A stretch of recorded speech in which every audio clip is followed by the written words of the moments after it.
Kyiv, Ukraine. On Tuesday, Russia's foreign minister issued a fresh warning to Ukraine that it must demilitarize while wrongly blaming Kyiv and the West of inciting the conflict that began with Moscow's invasion. He again threatened additional military action. Otherwise, the Russian army will address the situation. According to Sergey Lavrov, Ukraine must eliminate any military threat to Russia. His remarks also echoed the Kremlin's ongoing, unsubstantiated assertions that Ukraine and its Western allies were to blame for the 10-month conflict, which has resulted in tens of thousands of deaths and millions of displaced people. As for how long the confrontation will last, Lavrov told the state-run Tass news agency, the ball is on the side of the Kyiv regime in Washington that stands behind its back. They could at any time stop futile struggle. Mikhailo Podolyak, a presidential advisor for Ukraine, tweeted in apparent response that Russia needs to confront the reality. He claimed that neither complete mobilization, frantic ammo searches, covert deals with Iran, nor Lavrov's threats would be helpful. Ukraine will completely demilitarize the Russian Federation and drive the invaders out of every occupied territory.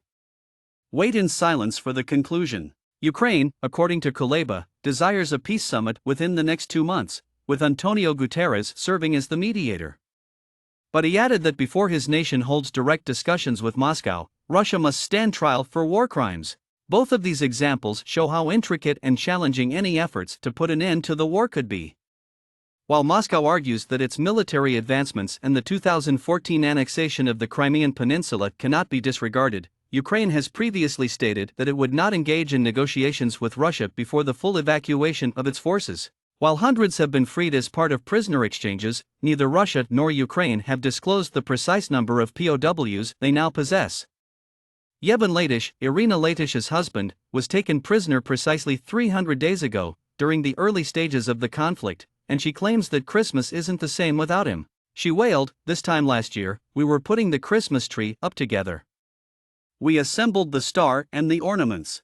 UN human rights investigators have expressed concern that Ukrainian POWs may be subjected to systematic abuse, including as torture, both when they are taken prisoner and when they are relocated to regions under the authority of Russian forces or Russia itself. Russian soldiers are unsuccessfully attempting to encircle the city of Bakhmut in the Donetsk area, according to Hanna Maliar, the Deputy Minister of Defense for Ukraine.